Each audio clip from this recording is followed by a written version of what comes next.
But we've all been, and for all of us that have been in the reptile world, we know where Mr. O'Shea has been. So this will be a great episode.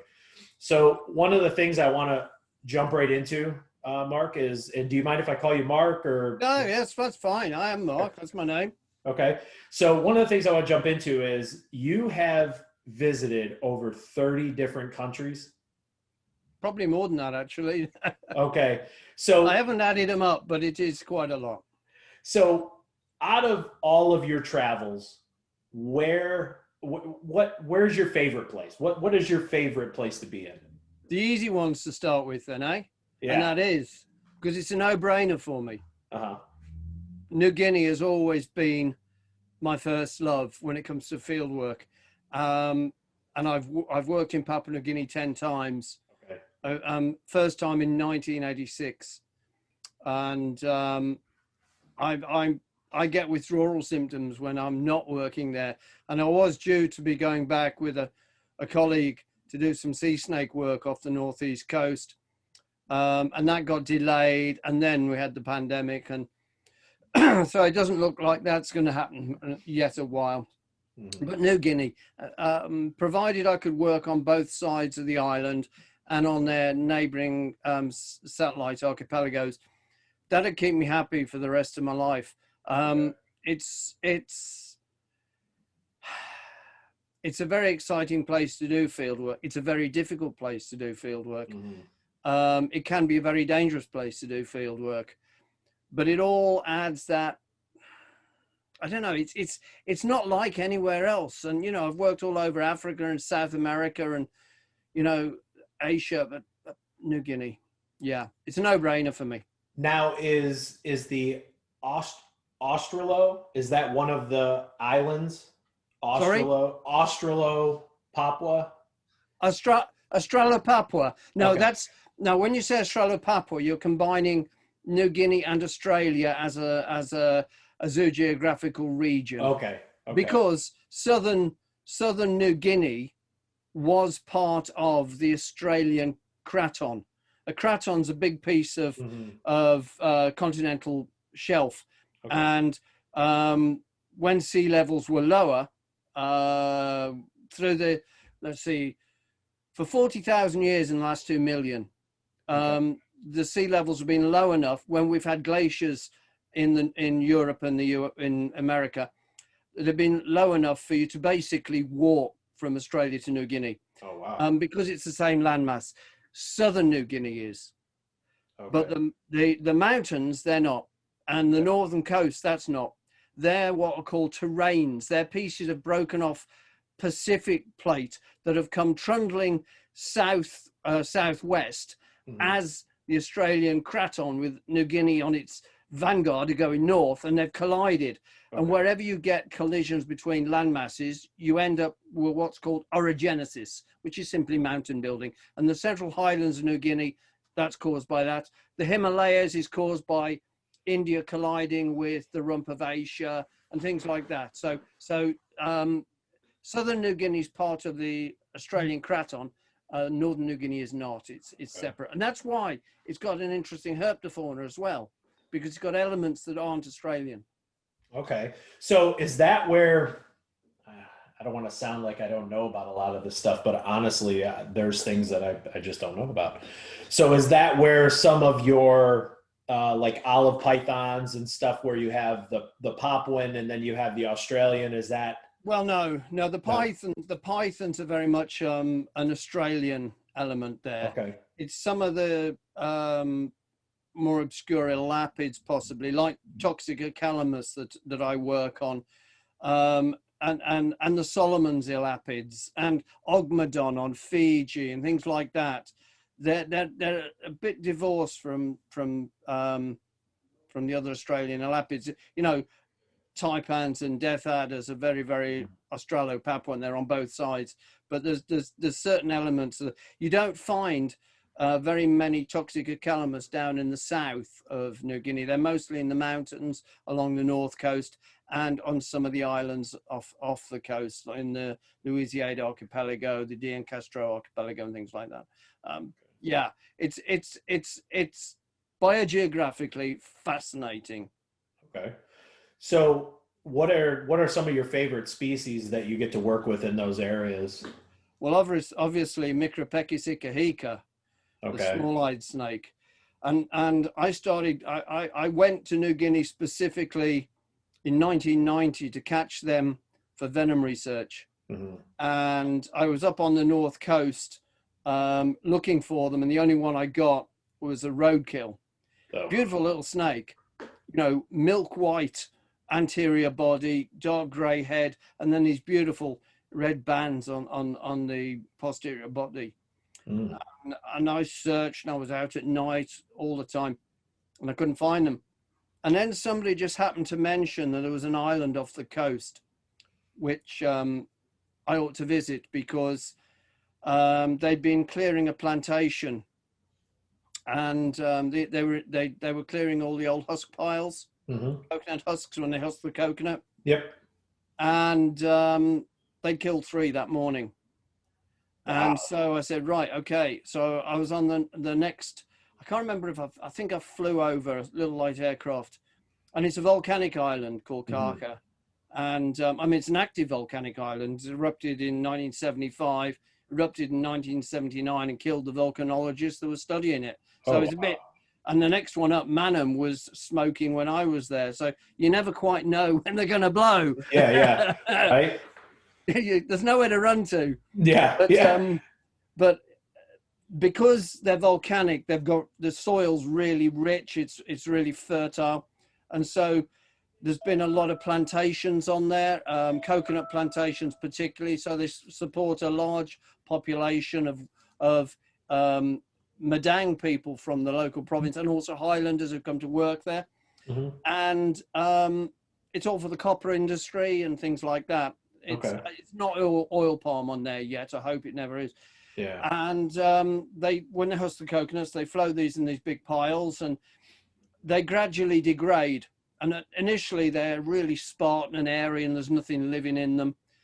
And then they start to become prime real estate, and you start getting species living in there, bandicoots, which are marsupial rat, if you like,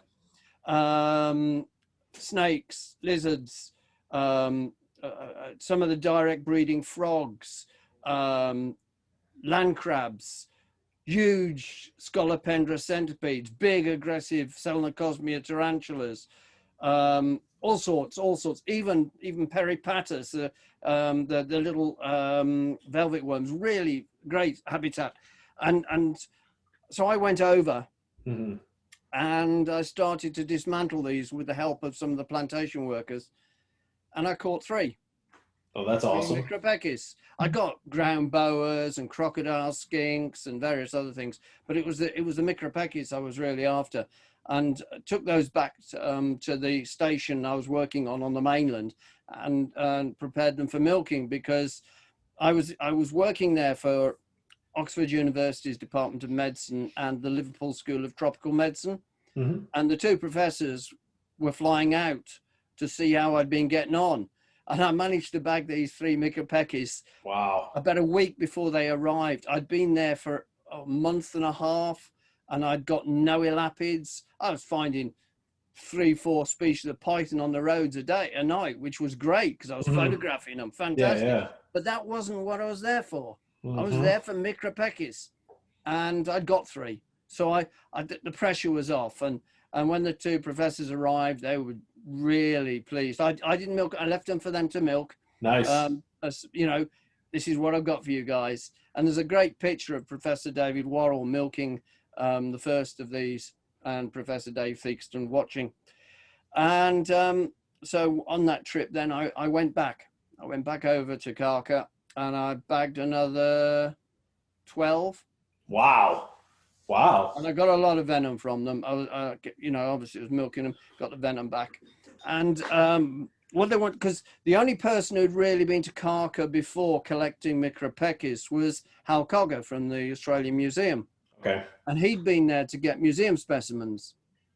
He hadn't been there for venom research, snakebite research, because we'd heard accounts of people going to hospital saying they'd been bitten by the white snake and dying.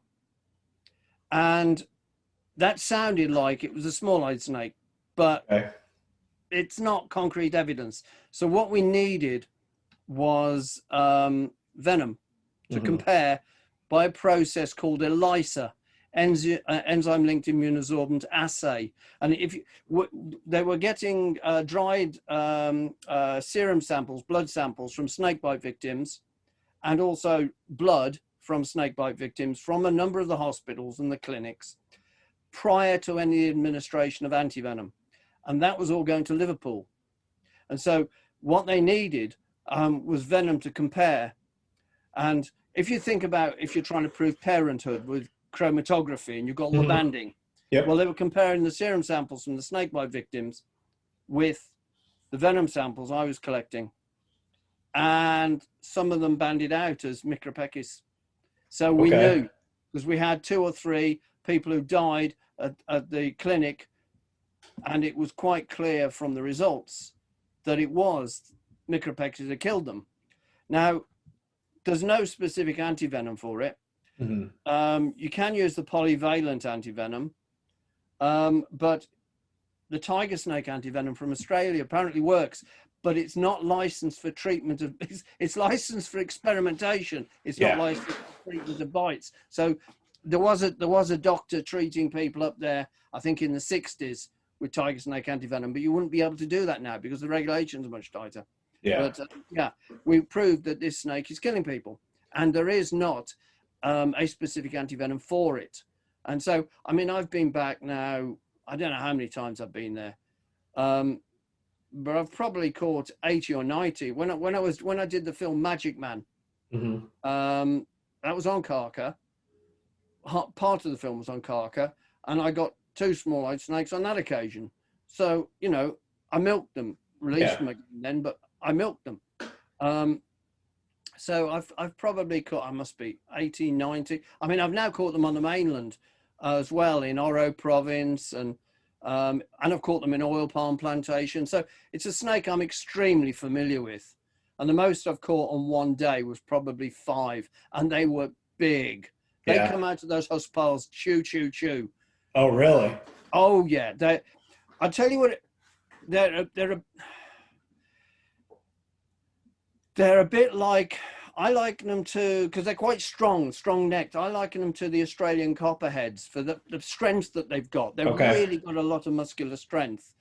You know, they're powerful, and they chew anything they can get hold of.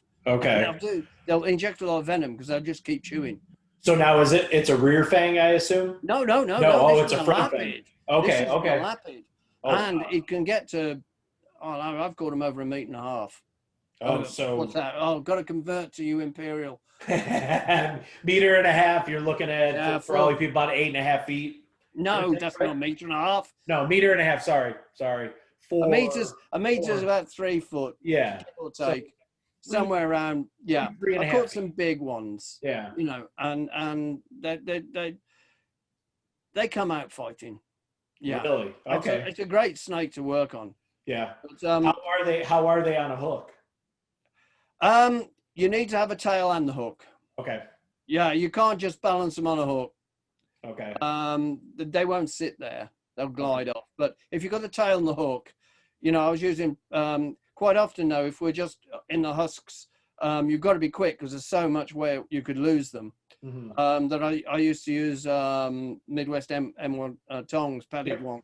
Yep. And just grab the snake, flick open the pro bag, get snakes in. I mean, it's in the sack in seconds. Yeah. You know, the same technique that we were using for Papua and Taipan, and we hit one place for Papua and Taipan one time. David Williams, Wolfgang Worcester, Kathy Pook, myself, and in a week we saw 46 Papua and Taipan. Wow. Caught 10. They're fast. They're gone. But don't worry, they're like London buses. You miss one, another one will be along. That's fantastic. You walk this one location, which I will not give away where it is.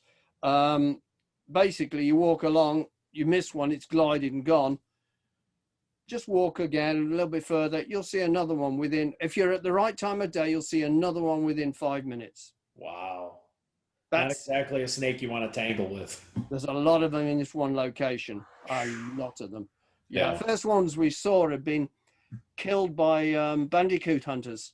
Okay. So what they were doing was setting fire to the bush, driving the bandicoots onto the road and spearing them.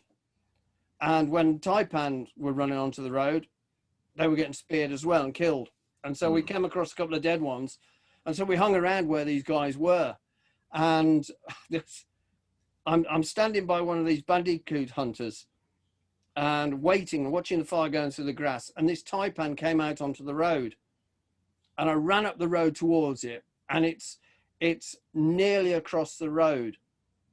It's a dirt road, you know, not blacktop, dirt road. And it's nearly across the road when it saw me, and it stopped. And what taipans seem to do this. If he kept on going, he'd be gone. If he didn't, he turned around to go back the way he'd come. But I got to him with the sticks, and I managed to get a grip to him, got the pro bag, got a grip to him, but too far back for me to safely lift him without him striking me maybe in the face. So Oof. I loosed him for a split second to try and get a better grip nearer to the head. I did a figure of 8 around my boots and laid into the back of my boots. Oof. Hit me in the top of the boots. David Williams come running up. He says, check, because we're working in shorts. Yeah. Right. Yep. We're not wearing gaiters, or we just got boots and shorts. And he's a bitten. He says, check, you won't have felt it. You won't have felt it. It's a bad place to get bitten down there. Yeah. No, I don't mean on the lower leg. I mean where we were. Oh. You're a flight from the nearest hospital with anti-venom. So I looked and I could see the venom right in the top of the leather of my boot, but just beneath me. Oof. And so that was lucky.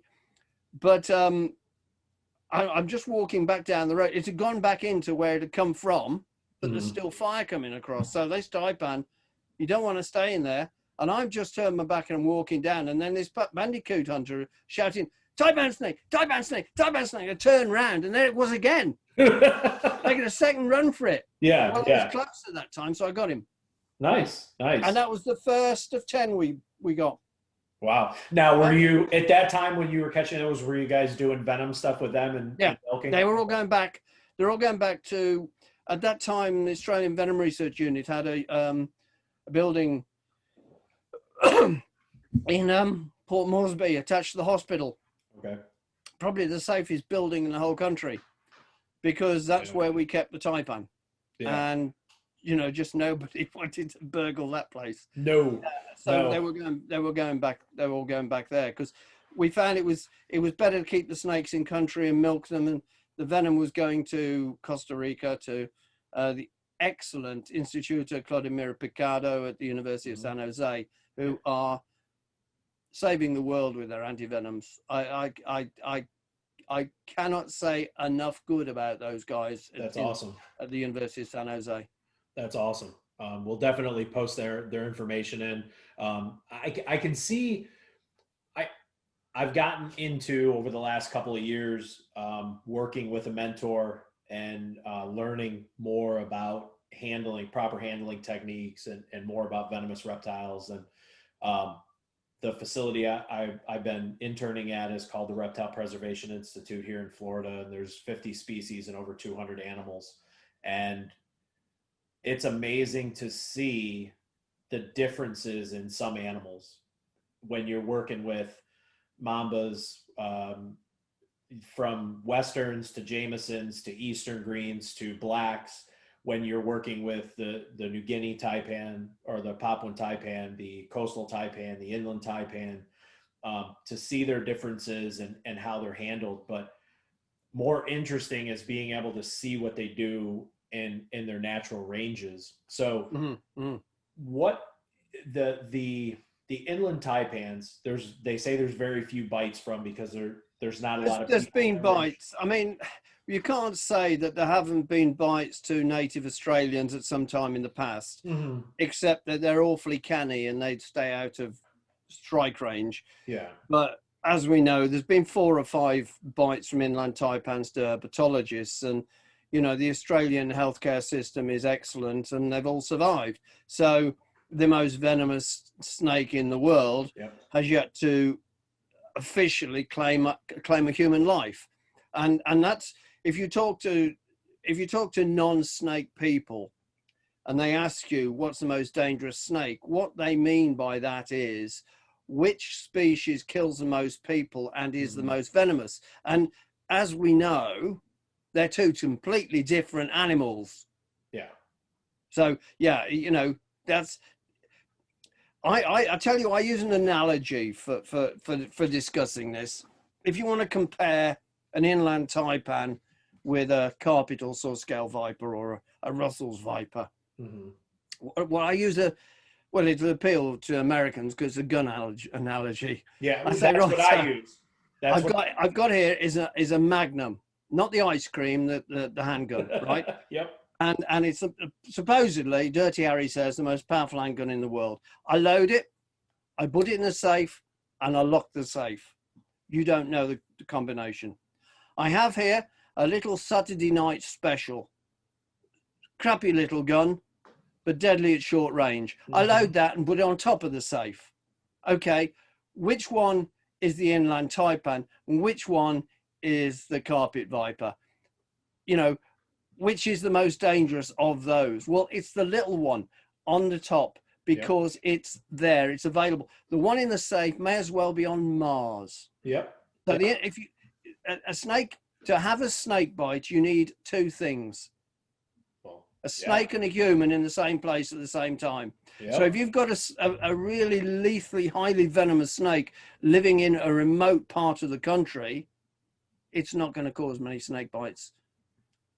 But if you've got some of the Ekis or the Russell's vipers, often high densities in areas where there are high human populations, and often human populations that are poor, don't necessarily carry flashlights at night, unshod, can't afford healthcare, ill-educated, so unable to know what the best thing to do is in the case of a snake bite, and liable to fall back onto Ayurvedic practices or something like that.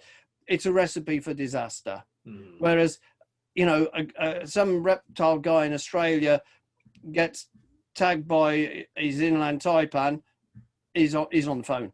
Yeah, exactly. You know, and if he's away, he's hopefully going to have the flying doctor. Yeah. You know, so it's a completely different scenario. Snake bite is a disease with a cure, but it's a disease, and it's a disease of the poor people in developing and underdeveloped countries. It is not a big problem for you and me and people in the West. You know, we've got the healthcare system that will save us. In the States, it might cost you an arm and a leg when you're paying for the anti-venom. But the point is that you should survive, and deaths are very few and far between. Yeah. And yet, something is killing up to 138,000 people a year. Yep. Something is causing up to 400,000 people a year to be permanently disabled. Right, that's about 20 times the number disabled by landmines. Yeah. Something is shoving already poor families into further penury, so they've got to sell their goats with no guarantee that selling the goats to buy the transportation or the medicine or whatever is going to save their family member. It's a terrible situation that these people are in, and that's why snakebite research is so important. Yeah, I think people misconstrue the keeping. So here in the States, it's definitely different. There's I guess you could say the ego side of things, but there's a large group of people who spend a lot of their time donating their animals to venom labs. We have several. Yeah, no. Carl Barden is right here in Florida. He's fairly close to us. We've been to his facility a couple of times. I've had Nate from M-Tox and Venom Lab on here. He's up in Wisconsin. We have Kentucky Reptile Zoo. Yeah. They're another one. So I think when you, just like you said, when you talk to a non-snake or reptile person, you hear generally the same responses. Black mamba, Yeah, king cobra. king cobra, yeah, Yep. bushmaster, yeah, Yep. yeah. And, And also you get treated the same as the worst story in the papers of somebody who, quite frankly, shouldn't be out on their own. Yep. I mean, unfortunately, reptiles do attract a lot of people purely, as you said, the ego. That it isn't really the interest; it's the look at me, look at me, look at me. Yeah, yeah, yeah, and you know, serious herpetoculturists and herpetologists look at those people and think, oh, for God's sake, go and do something else, you know, because they get you a bad name. Because if you're into reptiles, if you're into venomous snakes, then there will be a bad story every year of somebody who did something damn stupid, and you will be tarred with that brush. Yes. Oh yeah. Listen, I don't have a reptile business, so I keep reptiles. We keep reptiles as a family, and I intern and I work with stuff, but I work in the pharmaceutical field. And when I go to work and talk about this stuff, everybody looks at me like cross-eyed, like you're nuts, you're insane, you know, but you get that moniker of, hey, are you one of these guys like the church, the pastor, where they're dancing around? Yeah, but I filmed with that. Jimmy Chaffin's a lovely guy. I met them I went to Jolo in I remember that episode. Yeah, yep. I mean that pastor had a timber nearly got him in the chest while he was handling it. His entire handling process changed. I watched him, and the way he nearly got bitten. And he carried on because they were filming. But I noticed he did two things. He didn't let the snake's head turn towards him again. He kept turning it away, and he kept it off balance. Yep. So he didn't want to get bitten. But Dewey was a great guy. I went out herping with Dewey, looking for copperheads. Okay. Yeah. Yeah. But yes, taking a few lines out of the Gospel of St. Mark and basing your survival on it doesn't strike me as the best insurance policy in the world. Yeah. No. Yeah, that's the unfortunate thing here. If you pay attention to any of the rulings, like, so I live in Florida, so it's very heavily regulated here. Yeah, I know. So now they just had a bite about a month and a half ago in North Carolina, a green mamba bite. There's been rumor of a couple other bites that have happened in the last few weeks that haven't been publicized, and it's looking more and more like South Carolina is pushing real heavy for a complete ban on exotic venomous, period. The thing is that complete bans don't work. I mean, we have a system in the UK which came in 1976. And there was a guy who lived in a place called Cradley Heath, which isn't far from where I'm from, and he had lions in his garage. And this act was rushed through, so rushed they forgot to put dangerous invertebrates on it. And it came through 1976, Dangerous Wild Animals Act, but it wasn't administered nationally. There were guidelines, but really it was left to the local councils. And so they could levy any fee they wanted for a license, and they would set out to make it. Some of the councils set out to make it so expensive that people would apply and then give up. That doesn't mean those people are going to not keep anything.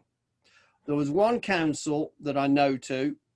It was quite. They thought about it, and they thought, we'd rather know what we've got around and be able to provide for that. And so they actually subsidized the license fee so that the people did apply, got a license. Then you could ensure that their rooms were safe, they weren't cluttered, that they had a security door, an airlock if you like, that they had a phone in there for emergencies, that you could have the environmental health officer and the vet and everybody come and check it.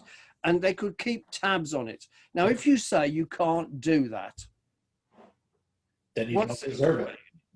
Joe applies for his license, doesn't get it, or he totally can't have it, and his two best mates go, well, I'm not going to stick my head above the parapets then. And all you do is you drive it underground. Yeah. They proved that with drugs. Yeah. Yeah. Well, and that's it. So here in Florida, yes, it's difficult to get, albeit it should be. It should be difficult Yes. to get. It shouldn't be something that you can get. You've got to be, I mean, you've got to be sane for a start. I mean, if you've just come out of a psychiatric hospital, maybe you shouldn't keep venomous snakes. But you've got to be somebody who's going to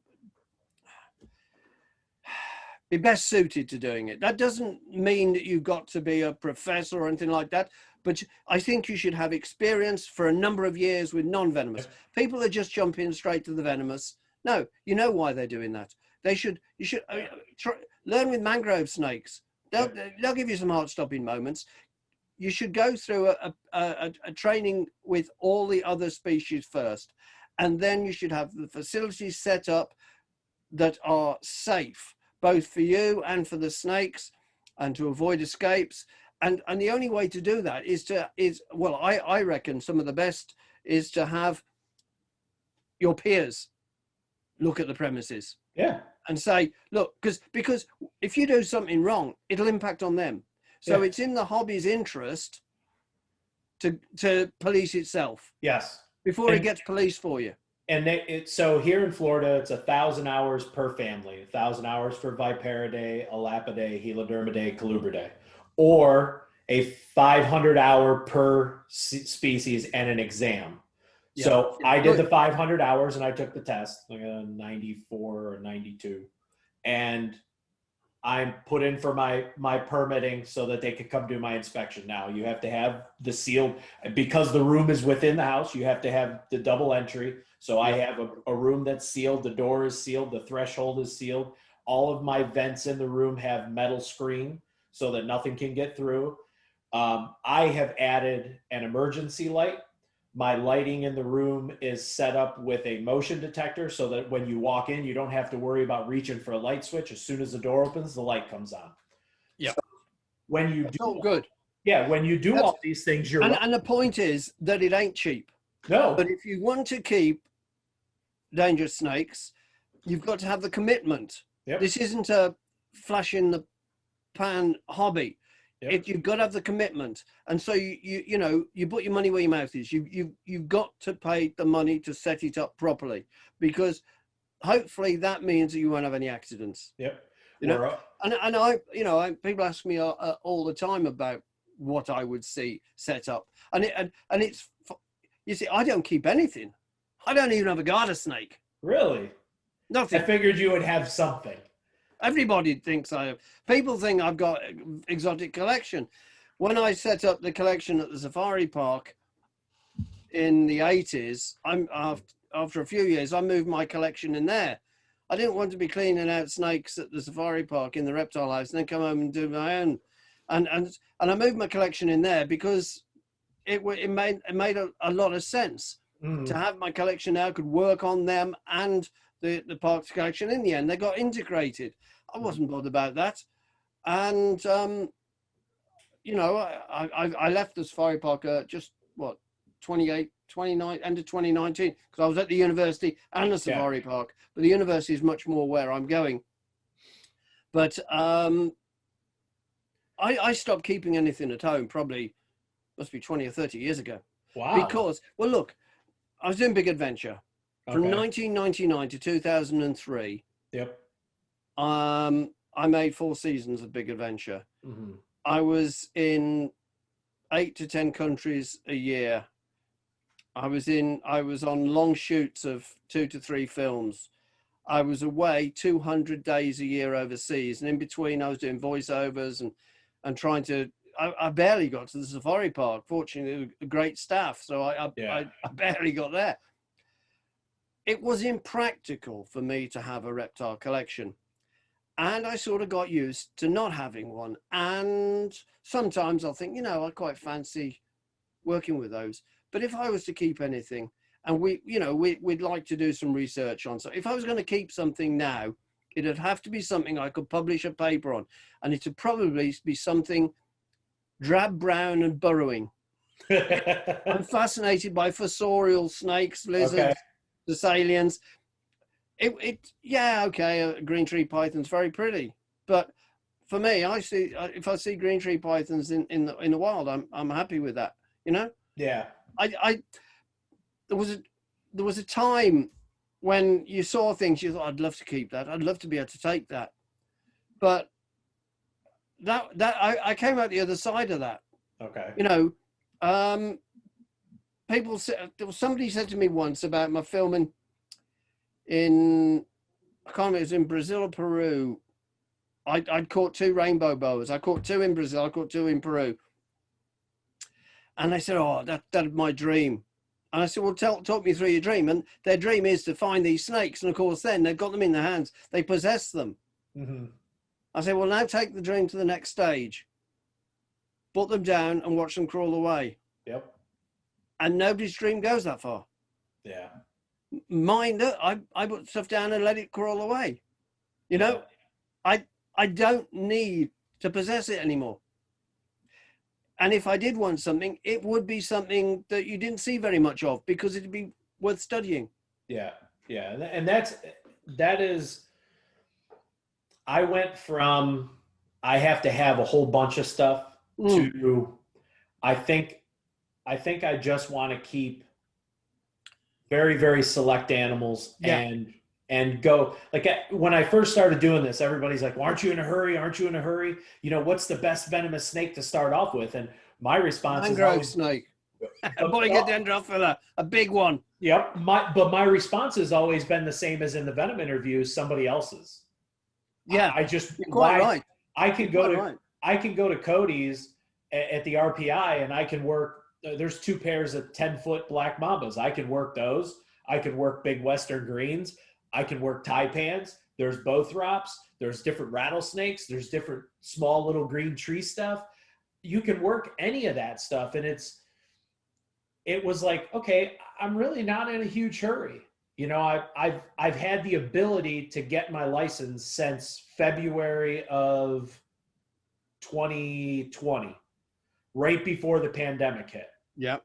And I was like, or no, 2019. I'm sorry. It was 2019. So I've had the ability to get my permit throughout all that time. And I just haven't done it because I wasn't in a big hurry. Why do I need to fill my house with all these animals if I can just go to somebody else's house? Yeah, and also bear in mind that if you were to have an accident now, there might not be a bed in the hospital. Exactly. They're a bit occupied at the moment. I don't think you'd be very popular rocking up now. Yeah. And that's the other side of it too, for those that are watching and keeping venomous reptiles in the US, look up Kentucky Reptile Zoo's website and you can find the information to get your IND, which is the experimental drug license through the FDA, so that you can actually obtain your own anti-venom. Now in the UK, that's not, we don't. Yeah. There's a worry about people having their own anti-venom.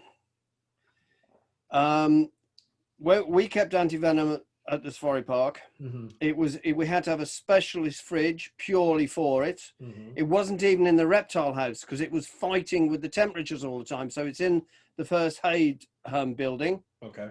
And the first responders had to check the temperature twice a day and log it down, mm-hmm. because you've got to keep that anti-venom between 2 and 8 degrees. Mm-hmm. And, you know, a household fridge is not ideal in there with the greens. What happens if somebody opens the fridge and leaves it open after they're taking a smoothie out or something? Yep. No, you don't want to break the cold chain on that anti-venom. Yep. And another thing about anti-venom is that it should only be administered by somebody who is medically qualified. Yes. Because if somebody goes into anaphylaxis, you'll die a damn sight quicker than you will from the bite itself. Yeah. Oh, 100%. And having had reactions to the old Wyeth antivenom and reactions to cloudy Butantan antivenom a long time ago, when I had to have it in, and when I was in the Amazon. Antivenom should be administered in a polyfuse, in a drip, not by push injection. This isn't a John Wayne movie. Yep. And the idea that you just draw it up and shove it into somebody's arm like your COVID trick. No, Yeah. no. And the worry is that if somebody is bitten and is in a state of collapse, that their friend might actually get the antivenom out of the fridge and be tempted to administer it. Yeah. You know, and they're not qualified. Even paramedics will rarely use it. Yep. Unless absolutely essential. Well, we have here in Florida, we have the we call him Dr. Worldwide. It's Dr. Ben Abo. So he is the director of Venom 1 in Miami-Dade. So he actually, part of the IND here for the FDA in the United States is you have to have a doctor that actually fills part of it out. He's going to be the one that's going to, per our protocol, we would obviously contact poison control. You still follow all the rules. Yeah. You've got, and you have your protocol on the wall, right? Yep. And everybody knows it's there, right? All your family know it's there. Yep. Your friends know it's there. Yep. And these guys, so what happens is when you get through the progression, you leave, you're on your way to the hospital, then Ben gets a call. He'll contact the emergency room. Yep. So we're a few episodes ago, I actually interviewed somebody from the Denver Zoo, and we talked about their protocols and what they do. And I'm going to follow some of their stuff. They have a tag on the front of the tag. It's got the species and all the information about the animal. On the back of the tag, it has a number. That number correlates to the antivenom. Yep. Similar to what we used to have. That tag gets clipped on goes from the cage to the person's clothing in case they're unconscious. Yes.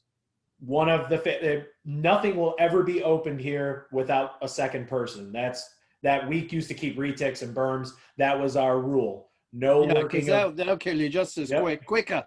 Yep. Quicker.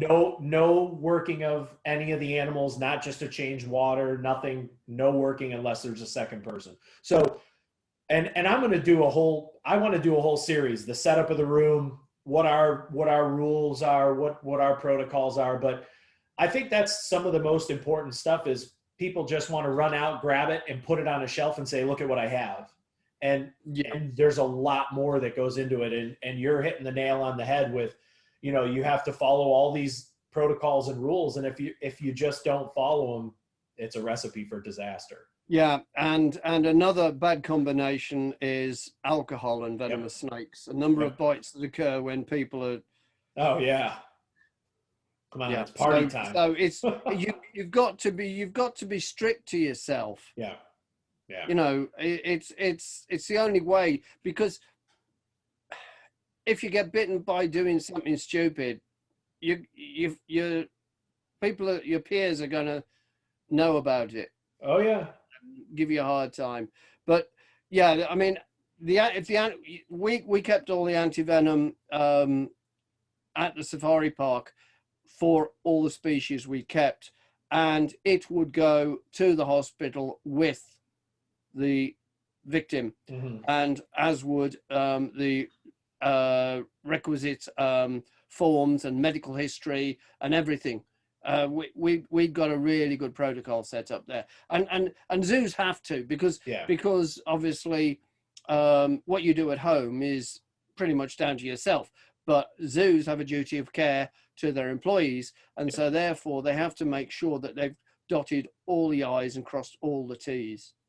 Yeah, the sad thing is if you think, if you look at the cost of antivenom with your IND, it's not, I'm not going to say by any shape, please, people are going to crucify me for saying this, it's not expensive. Yes, it is. In a relative world, what's more important, your life or spending $100 or $200 on a vial? Well, it's a bit more than that for something like crowfab or well, yes, for crowfab here in the US, yes, it's a lot more. Or CSL or something like that, yes. But you're right. And in the UK, we have the National Health Service. Yeah. And the the anti-venom that's held in this country is for members of the public who get bitten by an escaped snake, which is, to the best of my knowledge, has never happened, and for the private keepers. The zoos and collections are supposed to maintain an initial stock themselves, but you know, in the case of a rattlesnake bite where you might need 12 or 16 ampules, or they 26. won't. Yeah, well, I've had 5 in for Brazil and 12 and 16. The last one I didn't have any at all, actually. But the zoo will maintain the first few ampules, and they will go with the patient, by which time that is giving the police or whoever is bringing the antivenom from the central point time to get the antivenom there. Okay. And the point is that if you're a member of the public and you're a private keeper and you're bitten by your green mamba and so forth, you won't get a bill at the end of it. It's all on the National Health Service. You do not, if you go private for, but I don't know anybody who's ever a snake bite treated privately here. No, you go into National Health Service hospital, it won't cost you a bean. Yeah, here it's probably about $250,000. Yeah, I know. And I do believe there was somebody that just did a YouTube video about I'm trying to remember the species. It was a rattlesnake bite. It was Mexico. He was snapping some pictures and had one subject in front of him, and there was a blade of grass that the camera kept focusing on. And there was another rattlesnake that was there that had crawled off, that escaped underneath a rock right next to it. And he said when he reached out to grab that piece of grass and grabbed it, that snake came out and grabbed him. Yep. And out from underneath the rock. And he said 2 hours to get to the hospital, or 2 or 3 hours, but it was $500,000. And I thought, whoa, you know, so it's not cheap. And no, I know. And at the end of the day, even if, see, these are the same things that we say, like you said before, if you make things too expensive, people aren't going to follow the rules. They're going to do it on the down low, then you don't know. Yeah. But if you do things that are still affordable, but like for me, if I really wanted to do something, if it was my true hobby and my true interest, I'm going to pay what it takes to do it. Yes. I mean, you know, it's the more you enjoy your hobby, the more you're prepared to put into it. And especially if you do another job in the daytime, this is your escape, you know, and people spend a lot of money on sports of various kinds. You know, your leisure industry is big, and keeping exotic animals is part of that. You know, people do it because that's a hobby. And I just say to people, you know, just sit back and think why you want to keep. If it's because you are genuinely interested and you've kept other species and you just really are fascinated by this species, then that's the right reason. But if you want to do it just because it makes you look big, or so it's a better animal than somebody else has got, that's the wrong reason. You just have to examine, you know, why. And decide if it's a viable enough reason. So one of the coolest things that I can say, I think up to date in captivity that I've seen is we put some new enclosures in 2019, and we put a pair of Western green mambas with a pair of gaboon vipers, and it's an arboreal cage. It's huge. 2 shift boxes way up top for the mambas, and then a nice branches. We had one of these gaboon vipers go up the tree and into the shift box. To see a snake that big go up a tree branch and into a shift box was amazing. Yep. Yeah. Well, you see, you just make assumptions about these animals. And they're not necessarily the right ones. Whereas if you followed a gaboon viper around all day, every day in Africa, you might actually see it do that. But we only get snapshots of their life histories, and we tend to fill in the gaps. And you know, this is why, and I say this to all young budding herpers out there: if you're in the field and you see something unusual, if you see some unusual behavior, if you see something, a snake or a lizard eating something unusual, or vice versa, them being eaten by something unusual, and you take a picture and you stick it on Facebook, stop, think, don't waste it. You can still stick it on Facebook, but contact somebody who knows how to write. Write a note for the Herpetological Review from the SSAR, for Herp Notes, which is the sister journal to Amphibia and Reptilia in Europe. There are plenty of places where you can put this note, and there's a particular writing style to be required, but somebody will help you write it. I mean, I've assisted a number of students writing papers and their first name on the paper, and it's that they've then got something in press which can go on their CV. Don't just there's so many interesting herp things turn up on Facebook, and they're on Facebook and they spool down a week later, they've gone, and they've not been actually officially recorded in the literature, therefore they didn't happen. Yeah. And it's I'm not saying don't put it on Facebook, your mates all want to see, but actually find somebody. Everybody knows somebody who can help them. Write a decent note, and first you have to do a bit of research and see if it's been recorded before. Yeah. If it's the umpteenth time that a spider's been recorded eating this, you know, a decay snake or something. Yeah. Okay, it may not be newsworthy, but do a bit of research.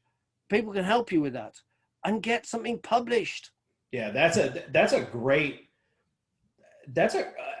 idea, and honestly, I never even thought about that. And even things in captivity are often publishable, except for the fact that because they're in captivity, you don't know what factors are manipulating the behavior.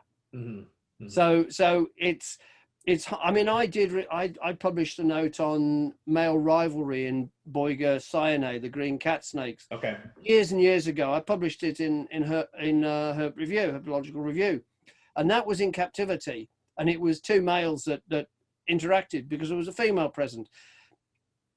Whether they would have done that, well, they wouldn't have probably been in the confines of a cage, but that did get published. But equally, since we've done notes on several paradise tree snakes in mating schemes altogether and things like that. And yeah, we've published a number of these notes that have come from photographs that people have taken, and there were these guys in Nepal, and they were doing snake removals, and they got called to this house, and in the yard there was a leucistic, you know, leucistic, not albino, it's still got the dark eyes. There was this leucistic crite, a bungaris. Wow. And they took it away and they released it in some woodland, not far away, obviously. And then a week later, they got called back again. And it was a house not far away, around the corner, half mile. And it was a leucistic crite. And they thought, it's come back. And they caught it and they were photographing it, and they realized, hang on, we've got the photos of the other one. These are both leucistic, but they're two different snakes, and they're actually two different species of bungaris. And there were first records of leucism in both those species, and there were range extensions for both those species in eastern Nepal. And they contacted us, and we shaped a really nice note out of it with photographs and everything, showing how we could identify these as two different species of bungaris, even though they looked identical because they were leucistic. Yeah.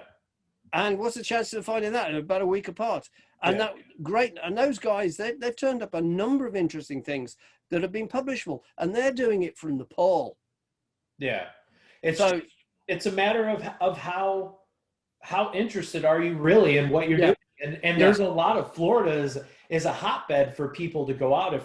I have a bunch of friends that go out constantly, and they're always photographing cool stuff. And it's like every time we go out, it rains.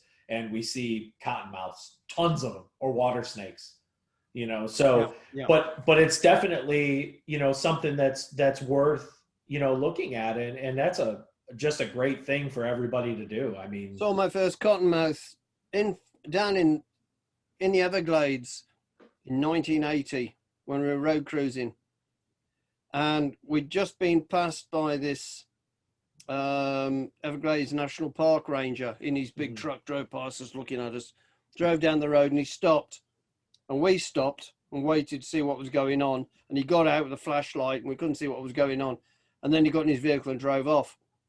And when we drove down, there was a cottonmouth in its death throes. He's a park ranger and he battered it, you know. That who's up to no good here, eh? yeah, exactly. It's a sad fact, and it's, you know, unfortunately, you would think that you're a fish and wildlife officer. Doesn't matter what kind of wildlife it is, right? And I've seen some of these guys that, you know, we have them in for inspections and stuff, and they're like, yeah, I don't like snakes. Don't take anything out. You know, what kind of snake is that? They don't even know what it is. And it's like, well, okay, you know, we have to have tags and pictures and everything else, and you can see what's what, and, you know, but at the end of the day, you know, like you said, here's somebody that just went out of his way to stop it. He pulled up, got out, and killed the snake. Yeah, I don't even need to do that. He could have driven around it. You know, but it's going to go away. You know, we'd have photographed it and moved it off the road. We have video clips of that, the night that we were out road cruising in a downpour, and every cottonmouth we saw that we filmed, we didn't see them open their mouths. There was no striking. There was no posturing. They just kind of crawled. We didn't mess with them. We didn't hook them. We didn't, you know, we just photographed, shine a light on them. They just crawl away real pretty, right into the grass, just disappear. Well, you can go. I mean, down near Bob Ashley's place, the Chiricahua Desert Museum, which is my favorite place in the US. I absolutely love being down there. On the Arizona-New Mexico border, you drive those roads, 3 out of every 4 snakes you see is a buzztail. Yep. You know, they're just, and you don't know which species it's going to be next. Yeah. You know, blacktails and bloody hell, Mojaves, Western Diamondbacks. Yeah, you're never quite sure what you're going to find next. It's great. Yeah. Now, how many times have you been over here to the States and herped, you know, around here, research stuff? I was first in the States in 1980 with a friend, the late Pete Stafford, who did a lot of work in Central America. We came over twice in 1980 and 1981, back in when Luis Porras was running the shed down in. Okay. Yeah. Yep. Both trips met up with Bill Hast. Okay. And I now I see his daughter Naya Hannah from time to time when I go to speak in Holland. We've bumped into each other over there. Oh, that's awesome. At symposia. Yeah, I can't. That was when I was first in the States. I've been over a lot of times. A lot for the NARBC conference meetings and for Mars in Baltimore, and I was down in Orlando one time, and I've had field time when I was over staying with Dana Savarelli at Midwest in Missouri. Went out with the Kansas Herp Society on there. They had a picnic, and we went out herping with them. Yeah, we went out herping, and because it was current. I was on the TV at the time. We had 2 local journalists come along just to write stories about going herping with me. We found something, wasn't it? We found some copperheads and garter snakes. And there you go. So, I mean, it would have been embarrassing if we hadn't found anything. Look at these two journalists going herping with me in their own state, and they'll find it. But no, I've traveled a lot in the US, and I've had some great times there. Now, quite often I'm working in the museums, of course. You know, I come over because I'm a Papuan snakes. I'm working on my 1996 field guide to new snakes in New Guinea. Well, it's the new one. Is everybody knows I've been working on it for 10 years, and I'm examining a lot of museum specimens, thousands. Okay. And I've been over to the American Museum of Natural History, Museum of Comparative Zoology at Harvard, California Academy of Sciences, the Smithsonian, the United States National Museum, of course, and the Bernice P. Bishop Museum in Honolulu, because they've all got big Papuan collections. So quite often I've been over working in the museum. So I actually spend more time looking at dead pickle snakes, some of which are from the 19th century, than live ones. Yeah. But I'm learning, you know, I open a jar and I'm never quite sure what it's going to be. You know, I've found new species in the wild, found new species in museums. The only difference is I've never had malaria in a museum. Good point. I've had it 6 times in the field. Ugh. So 5 different places. So it's a lot safer working in museums. Yeah, I would say pulling one out of a jar, you have less of a chance of it grabbing you. Yeah, there's little chance of that. Some of the ones I take out and examine have been dead for 150 years. Yeah, that is actually amazing that you can get that real science. Yeah, it gives you a whole new outlook on what we are all interested in. There's a whole nother side of herpetoculture that I think people miss, and that's the books and the papers and the studying and the locality interests. My oldest son, Andrew, is interested in green tree pythons, but he's not interested in the high-end designer. He's interested in I'm Biak and yeah. I mean, when I've been at the NARBC, I've had some of the guys that breed the high-end ball pythons and things come up to me and say, you don't like me, you don't come to my table.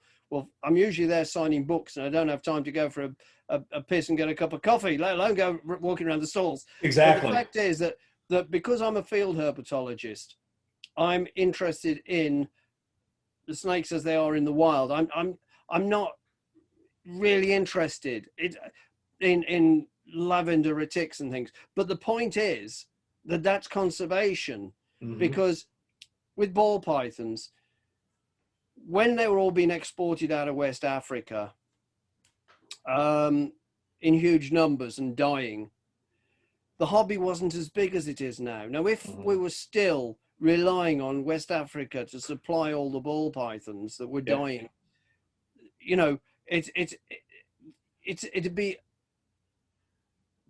impossible. You'd be severely threatening the wild populations. But because people are breeding all these different color phases now, they can't come from the wild. So it's basically vastly limiting the number, hopefully, that are coming from the wild. So it is conservation. You know, I have no desire to own them or photograph them or anything, because I'm a field herpetologist. But I can see the value of those snakes in supply and demand for all the number of people that want to keep reptiles, rather than the massive numbers coming out of the wild that used to be the case. No, and that's you're definitely, there's, like I said, there's definitely something to be said. My youngest son loves carpet pythons, and he's really interested in the Papua New Guinea stuff. So those are his favorites. He really likes the morph really stuff. Common snake there, you know. Yeah, he loves the morph stuff, but there's just nothing nicer than a wild type, perfect, you know, Papua New Guinea carpet python, you know, and it'll bite your face off. Yeah. I've got pictures of me releasing them. I used to, when I was driving around Port Moresby at night, I'd be picking those up, and I'd go out the next day and release them all up a place called the Sapphire Mine, which was, it was reputed to have been owned by Errol Flynn at one time, but whether it was, it's a really remote, it's off one of the roads up into the mountains there. And I used to go up there, and there's a lot of carpet pythons. I know there's a lot of carpet pythons there because there used to be this old mine workings, and I climbed up into the old rusty metal, and I was finding carpet pythons inside the tubular pipes and things like that. And so I thought, there's a big population here. So I thought, right, any I catch in town, I know where to bring them. Yeah. And there's a picture of me releasing about 6 up there, and they're all chewing on me as I'm letting them go. Yeah, they're not shy. Not at all. No, No, they'll Listen, let I'll you tell know. you a funny story, right? When I did an expedition, 1986, first time I was in New Guinea, it was with Operation Raleigh, and I was a member of staff, and we had all these venturers, which were like students, 17 to 23-year-olds. And we'd been in Western Province, which to get to, it's a 30-hour boat journey, a sickening boat journey on a little government cork, terrible boat. And we were 2 or 3 months there, and then we'd come back. And there's quite a bunch of us, and I'd got my herp team, and we'd found lots of interesting herps. But on the final nights, some of the venturers decided they were going to get the staff, because there was a lot of drinking going on, and there were people falling asleep, and falling asleep so they wouldn't feel when the venturers painted their faces. And so the venturers are going around with this white paint, painting the faces of the staff. They didn't paint mine, largely because I knew what was going on. But because I was the only member of staff who hadn't got his face painted, I got the blame in the morning when people woke up and they got all, and it wasn't me. So they said that what they determined they were going to do was, on the journey back on the boat, I couldn't escape, and they were going to catch me and shave my beard off. Now that wasn't going to happen. No. Right? And it didn't happen. And the reason on this 30-hour journey, when I've got to sleep sometime, well, I've got a bivvy bag, which are what, like Navy SEALs, they sleep in. I've got a bivvy bag. And I was actually taking a carpet python from Western Province back to the museum, a live one, because they have a live collection at the museum in Port Moresby. I was taking one of the ones back from there. It's quite a big snake, good 3 foot so, chunky, aggressive. Mm-hmm. And I let it be known that I would be sleeping with it. and I got into the bivvy bag, and I got the carpet python and put it in with me, and then zipped it up and went to sleep. And nobody wanted to unzip that bag and shave me, because they were afeared that the first thing they'd get was this carpet python launching itself at them. And I got across to the other side with my beard. Yep. Yeah, and that's like you said, they're definitely, they will 100%. Oh yeah, and they're real good at sneaking around and flipping over top of their backs, and yep. You know, that's amazing. It's great to hear stories like that, because it's the things that people don't get to hear. So in all your travels in all these areas, I'm sure you've run into local tribes and people that are disconnected from society pretty much. Have you ever had any major issues? Yeah. Sadly, mostly in New Guinea. Oh. Well, we had to run a roadblock once. The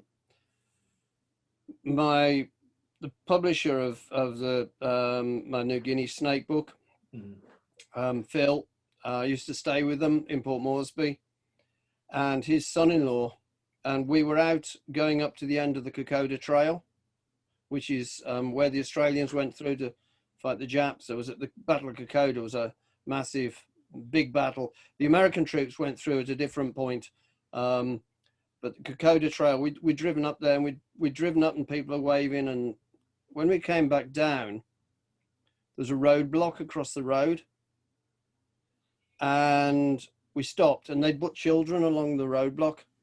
It was a very well constructed barrier that they swung across, and they're demanding money, whatever's in the car, and we're going, no. And Phil just said move, and he just kept staring ahead, and these guys are banging on the vehicle, come on, open the cars. There's a lot of them. No. Phil said move, and he said move 3 times. And when nobody moved, he dropped into gear, and this forerunner just launched itself at the barrier. The kids are running. They're jumping off the bridge into the river to get away. But we're not stopping. We've got to. We're not going to be robbed. Yeah. In the middle of nowhere. I mean, what are they going to say? Going to take the vehicle? What if are we going to go back to town and say, hey, we've been robbed in this up here? So you don't know what's on their minds. So we hit this barrier, and the forerunner just went up in the air, came down and ate it. There's bits, it just destroyed it, and we're just going across this bridge in the mud, skittering, and I'm looking out the back, and these folks, these guys, they are furious. They've got machetes. They are throwing everything. They are absolutely pissed. And I said to Phil, Phil, don't roll the car. If you roll it, we better die in the crash. Yeah. Yeah. And we got out of there.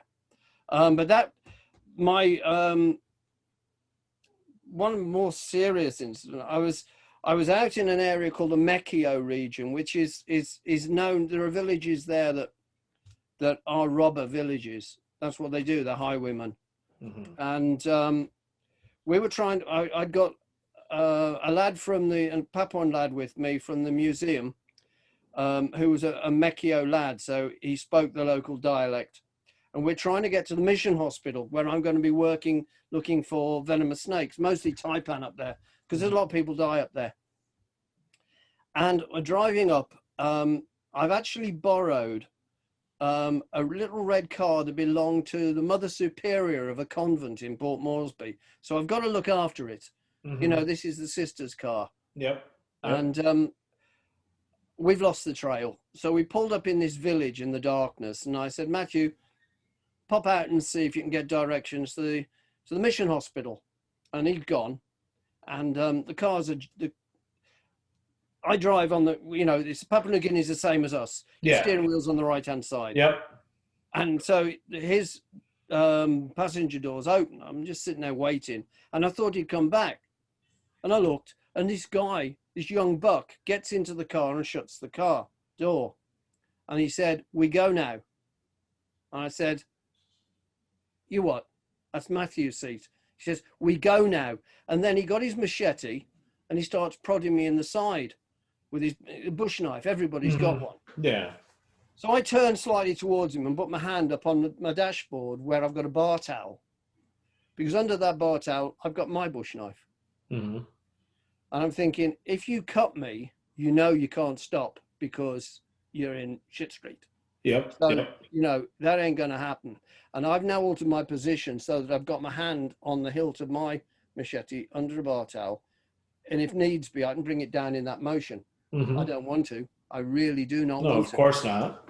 But, you know, he's trying to carjack me. And there's no way I'm giving him the Mother Superior's little red car, her pride and joy. Yep. So he's prodding me. So I said, well, I use language that I won't use on the podcast. That's fine. Draw your own conclusions. Yep. And I told him in no uncertain terms where he could go. And he stopped for a minute and he's probably thinking, doesn't go like this. Yeah. Where do you want me to take you? And I was like, hell yeah. And I told him again. And he looked at me and he withdrew his bush knife and he got out of the car and he shut the door and he bent down and he smiled and waved and walked off into the darkness. That's an odd retreat. Like, you confused him so much. He's like, oh, I like this guy. He's like, I gotta look out for him now. Yeah, but I think his days as an armed robber are probably quite numbered. Yeah, that would. But it's a serious situation, you know. Yeah. It's a known bandit area, so I always carry a bush knife. Yeah. Not to defend myself. It's a useful piece of kit in the field, but I feel a damn sight safer knowing it's there. For sure. And whether I'd have been so protected by the Mother Superior's car if I hadn't been able to back it up, I'm not sure. Yeah. You know. I mean, there's so many parts of it. One of the big things that me and my younger son want to do, love to go to Madagascar. And yeah, I've not been to Madagascar. Yeah. Somebody asked me to run tours there once, and I said, no, you want Bill Love. Bill Love is walking Madagascar. Yeah, that's exactly that's who you want is Bill. So, and no one better. And that's, you know, we've talked about it a bunch of times, and then, you know, it just kind of gets washed out. So, but it's scary to hear some of the things from people, you know, it's scary what's happening to Madagascar. Yeah, yeah, that's. I feel guilty every time I have vanilla ice cream. Yeah. Because a lot of the forest is going to grow vanilla. Yep. You know, and I mean, some of those species are in such small pockets of habitat. Yeah. And we're not just talking the reptiles and amphibians, we're talking the lemurs and the birds and everything. Yeah, and it's such a sad state of affairs, because it's the third largest tropical island in the world. Mm-hmm. You know, it's such an important place. Yeah, I think so diverse. You know, it's got that eastern wet coast, then the mountains, and then the rain shadow on the center and the west, where it's much more arid, because you see the clouds come in from the ocean. They can't get over the mountains without rising up. To rise up, they've got to shed their rain. So when they go over the mountains, they haven't got any rain. So you get the rain shadow. Yeah. Aridity. Yeah, that's just an amazing herpetofauna, you know. It is, and it's so unique, so isolated. Yeah. But equally, the Seychelles is. Okay. Seychelles is a sunken continent. It's a small, that's the mountaintops now. Okay. But it's got a lot of unique species there. My colleague at the University of Wolverhampton, because I'm professor of herpetology at the University of Wolverhampton. Yep. And my colleague Simon Maddock works there a lot. And the Caecilians, the frogs, there's such a lot of unique species in the Seychelles. And basically, it's a sunken continent. You've just got these peaks. Uh-huh. Okay. Yeah. That's interesting. That's people just think it's a group of islands, but it's much more than that. Yeah. And they're endemic snakes on there. And Socotra. Somewhere, if I was asked, where would you like to go you've never been, it'd be Socotra. Okay. It's an island. Where is that island located? Okay, it's a Yemeni island. Okay. So it's sounding good, isn't it? Yeah. Because that's a country in turmoil at the moment. Yeah. And it's halfway to Somalia. Sounding better? Yeah. Yeah. You're in between a rock and a rock. Yes. You can't go there by boat. You won't get there. No. Flying. But it's got such an interesting herpetofauna. Okay. I'd love to go there. There's a bunch of blind thread snakes, leptotyphlopids. There's a couple of slightly larger snakes, colubrine snakes, but it's mostly the geckos. It's gecko. I think there's 10 species of Hemidactylus, and 7 of them are endemic. Oh wow! Got the Hemidraconon, the blood tree geckos they're endemic. The skinks are endemic. The number of endemic species on that. Well, there's Socotra. There's 3 other small islands.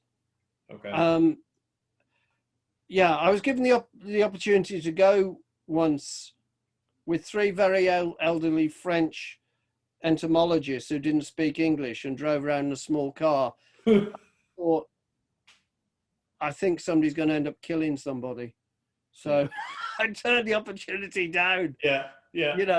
Because they might have spoken, but they wouldn't have done, just to spite me, and just crammed in a hot car day in, day out. I don't think that would have been a good idea. But I still want to go there. It's on my bucket list. Yeah. At the top. At the top.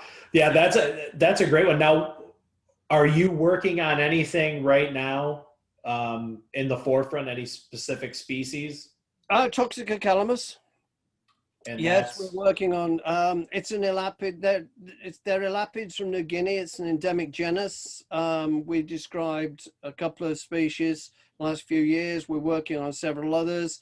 Collaborating with. I'm working with Heinrich Kaiser, a German herpetologist. Mm-hmm. He's back in Germany at the moment, but he teaches in at a community college in California, Victor Valley.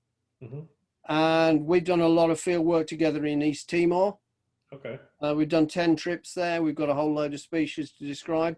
And with the Toxica calamus now, we're working with Fred Krause as well, who's UMich, Okay. Michigan.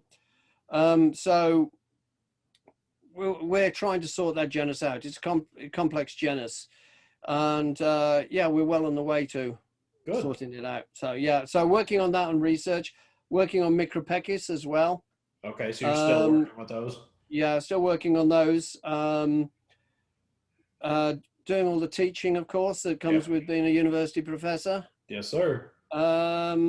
Yeah, field trips and stuff, but not overseas at the moment. It's because it's actually, it's very hard to travel out the UK at the moment. They don't want us to. It's only just become legal. Yeah. And I'm working on, I mean,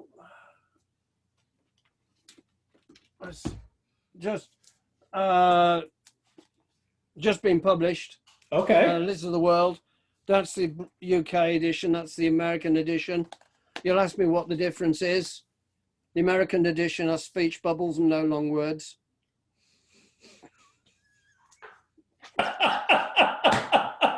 Okay. Now, the American edition is done by Princeton, Princeton University Press. I did Venomous Snakes of the World and Boas and Pythons of the World with them. Okay. But because the UK edition sold out in 3 weeks, I shipped a load to the US. Sold out 3 weeks. I got to reprint it.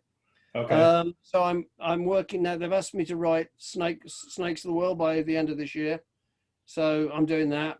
Plus I'm working on various other projects. So I'll do a bit on this, do a bit on that, and I'll say, right, today I'm going to work on chapter on defense, or I'll review this paper somebody wants me to. There's always loads and loads. Yeah. Now, I was on your website, and that's a bit dated. I haven't done it. I've got to sort the website out. Yeah. So do you have books available? Where can these be purchased? Well, a lot of people contacted me on Facebook. Okay. And I sent around 200 copies of Lizards of the World, plus the UK edition of the Book of Snakes. I sent about 50 of those, so all signed, and I shipped to 27 countries. Oh wow! Yeah. Okay. Literally, and I'm just waiting for more books to come in, and I guess I'll be doing some more of it again, but because people won't sign copies, and on Facebook I've been doing that quite a lot. I'm rather glad the book sold out for a while.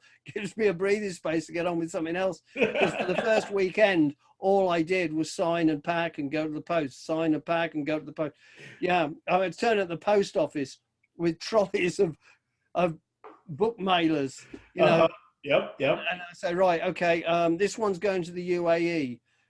This one's going to Hong Kong. I sent boxes of signed books to Australia and to New Zealand, to herp societies. That's awesome.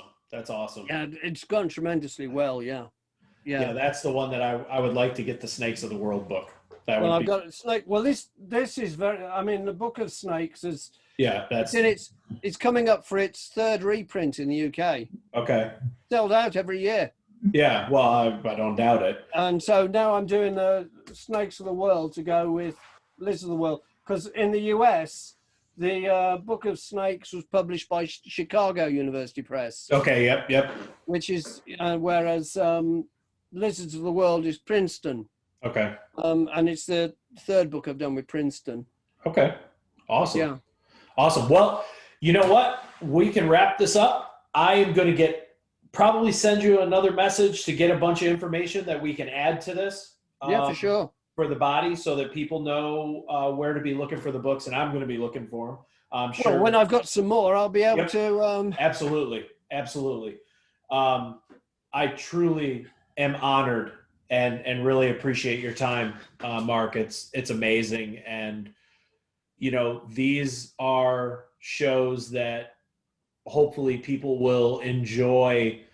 And I know it's the two of us here face to face. And when I put it up on YouTube, it's like this. Nobody wants to look at my ugly mug, but I find myself using YouTube as a podcast at work all the time. I turn my phone on, throw my headphones on when I'm working and taking care of paperwork so that I can, listen. So again, I truly appreciate it. And, at some point, we'll probably do a follow-up show, maybe when books are available. Yeah, for sure. I enjoy talking to people, telling war stories. Yeah. Old anecdotes and just chewing the fat. Yeah, absolutely. It'd only be a bit better if you got a cold beer. Oh yeah. Yeah, I'm drinking sugar-free strawberry water. Yeah, well, I'm drinking orange Fanta. So here we go. You see. Yep. Yeah, unfortunately, it's a Thursday night, and tomorrow morning I still have to work. And even though I'm an adult, sometimes that first beer goes down nice, and the rest follow quickly. And I see. Yeah. Yeah, so you just got to be mature and don't do that during the week. Yeah. So, but I'm working tomorrow. I'm doing my 7 days are all the same. So I don't stop for the weekend. I work through. Whatever I'm doing, I'm doing. I managed to turn my hobby into my career many decades ago. So it's always a pleasure to be working. Yep. The one thing is though, when you retire, that gives you more time for your hobby. What if your hobby has been your job all your life? I was just going to ask you that. What are you going to do?